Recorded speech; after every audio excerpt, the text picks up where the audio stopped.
Before we get into some Bengals news and notes from training camp, congratulations are in order to Ken Riley on finally, at long last, making the NFL Hall of Fame. It's a shame it took the NFL this long to put a well-deserving man in the NFL Hall of Fame. Let's celebrate, though, while we can by typing in 13 in the comments section.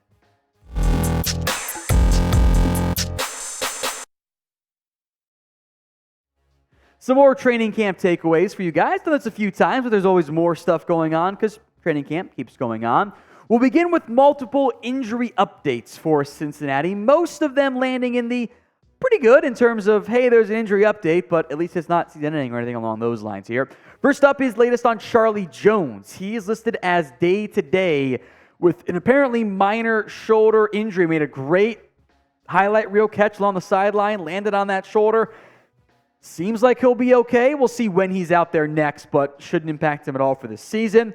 Also good news on Chidobe Awuzie, the number one corner. Talk about Cam Taylor-Britt in a little bit, by the way. He got some work in today at Bengals camp with some routes against the wide receivers or covering the wide receivers. Kind of was going at half speed, not all the way back yet, but a good sign of the progress for Awuzie. He's trending well to be on, with plenty of time to be on track for week one, Finally, Alex Kappa is also hurt. He has some type of strain. It's all Frank Pollock mentioned on that front there. Seems like it's pretty minor. Trey Hill got the work at right guard with Kappa banged up, but that is at least worth keeping our eye out for, but it does sound minor right now for Kappa. All right, camp takeaway number 2. Interesting comments made by Ja'Marr Chase on Joe Burrow. Comments he has since doubled down on, by the way. Here's what Chase told NFL Network over the weekend.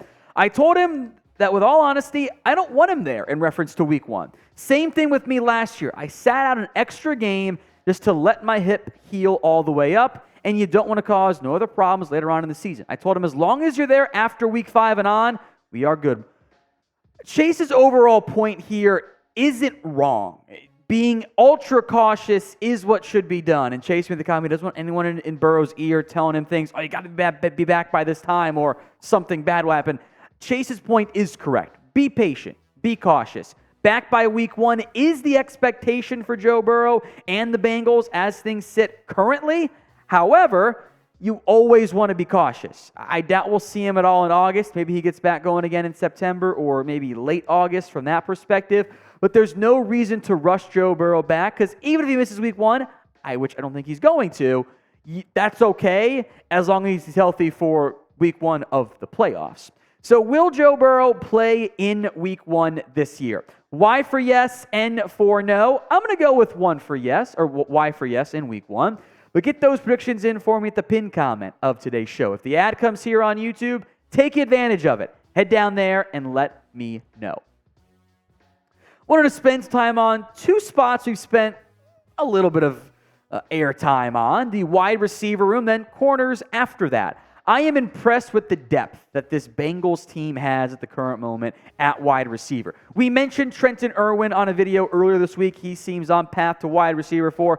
Charlie Jones has been playing well before he got hurt. Even Andrei Iosivas, a.k.a. Yoshi, has made some nice plays for the Bengals. Thought he had a good day of practice a couple days ago since the last time we were on air. He showed the flashes at minicamp, showed him again in training camp. Tends to be at his best as a down-the-field receiver. When he has to try to get open in short areas or against press, he sometimes has some issues. He's raw. He needs time. I wouldn't anticipate a massive impact in year 1 from Iosivas. And that's okay, because you have this guy named Ja'Marr Chase. You have T. Higgins. You have Tyler Boyd. In the event that, Charlie Jones doesn't miss time, he's probably your long-term slot receiver in the end. Trenton Irwin has flashed. Even Stanley Morgan, who does offer you some pretty good special teams value, has made some nice impacts in some recent practices. So I am very intrigued by that.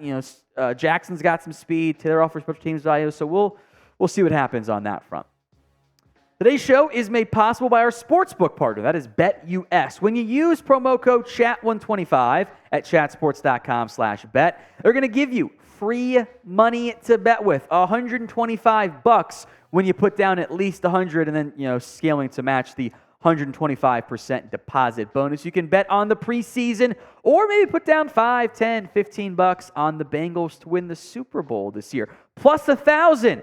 You put down $10, you're going to win a very nice return since it is pretty early on at that stage. You'll get great value there on the Bengals, or play it safer and bet on them to win the AFC North again. Either way, if you're betting on sports, do it with our sportsbook partner. That is BetUS. One more time for you guys, chatsports.com/bet.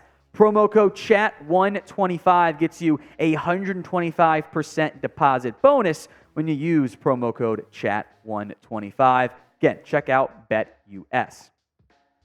Camp takeaway number 4, depth at cornerback. And talking about the aerial attack, that does not refer to the drone that was present at practice today. Not sure. It was not the Bengals.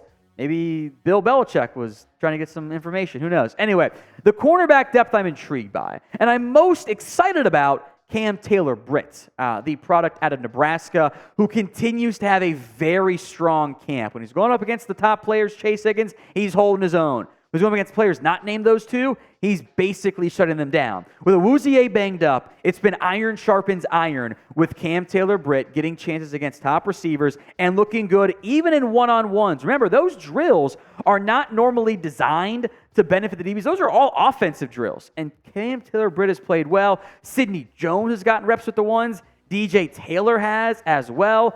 DJ Ivey, Jalen Davis, Allen George, all showing various things. The Bengals have really good depth at corner. They've probably got too many guys, frankly. You could probably get one or two down to the practice squad, but the depth is real at corner in Cincinnati. If you have not already, please subscribe to us here on Bengals Breakdown, youtube.com/BengalsTV. Free videos almost every single day. The goal is to we need more subscribers. We're getting closer to 4,000. You want more free Bengals coverage, including some watch parties throughout the year in the preseason? Hit that sub button right now. Number 5, how about some Jonah Williams praise? Here's what Frank Pollock, the Bengals offensive line coach, said about Williams. Quote, his move to right tackle, I should say. It's been a lot more seamless and smooth than I would have anticipated for any guy. That's a promising sign for a Bengals team that needs Jonah Williams to play well in light of the La'el Collins injury and uncertainty when he'll be back. And then there's this interesting quote from Jonah Williams, too, that I wanted to mention. I think it's the most talented group that we've ever had, referring to the offensive line. It's a super veteran group as well. Even the young guys we have are mature and kind of carry themselves like vets. I think the sky is the limit for us. I think we have the talent and ability of the best offensive line in the league, and that's what we're working to be. I don't know about best in the NFL, but if you can be average to above average, that's a really good unit with all the other playmakers the Bengals have on offense. So what is your confidence level right now in the offensive line? It's definitely higher than what it was a year ago and what it was 2 years ago and 3 years ago, but what is it at the current moment? Get those votes in for me in the comment section right now. Scale it from 1 to 10.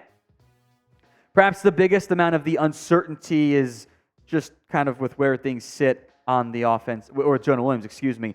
Williams has not been the best player. He was kind of had a bit of a down year, frankly. You can make an argument he's the weak points on this Bengals offensive line at the moment. You know, Orlando Brown comes in as the left tackle. He's going to be, I think, a stud, and I think he'll be a better fit with Burrow than Mahomes, who Mahomes is great. I'm not shading Mahomes, best QB in the NFL. Burrow's number 2. He takes deep drops. That makes it tough on your tackles. Cordell Volson's coming along nicely. Ted Karras has been a good veteran. Alex Kappa's been a quality pickup too. There are no star offensive linemen in this group, but there are some quality ones in the end. Then there's Logan Wilson. Good news here, and surprising news. I was not ready for this on, what was it, Friday afternoon is when it went down, right? Friday?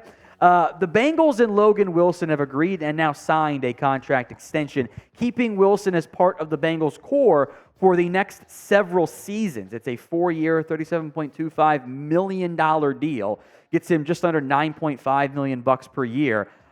I am kind of shocked that Wilson got paid, not before T. Higgins, but before the Joe Burrow deal got done. That tells me the Bengals have a pretty good feel for exactly what the framework is for a Joe Burrow contract if they're willing to pay somebody else before Burrow's gets done.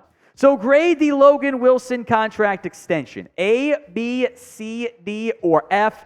Get those votes in for me in the comments. It's kind of interesting. We don't have all the details quite yet on the Logan Wilson deal. We know it's 4 years for $37.25 million, or at least up to that figure. Sometimes the reported numbers don't match it in the end. The average per year is $9.31 million. That's a steal for Logan Wilson. I think he is one of the better young linebackers in the NFL.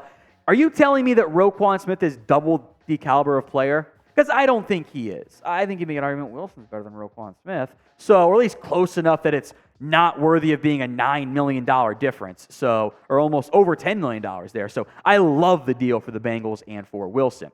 As promised, a shout out for the person with the most comments on our last video.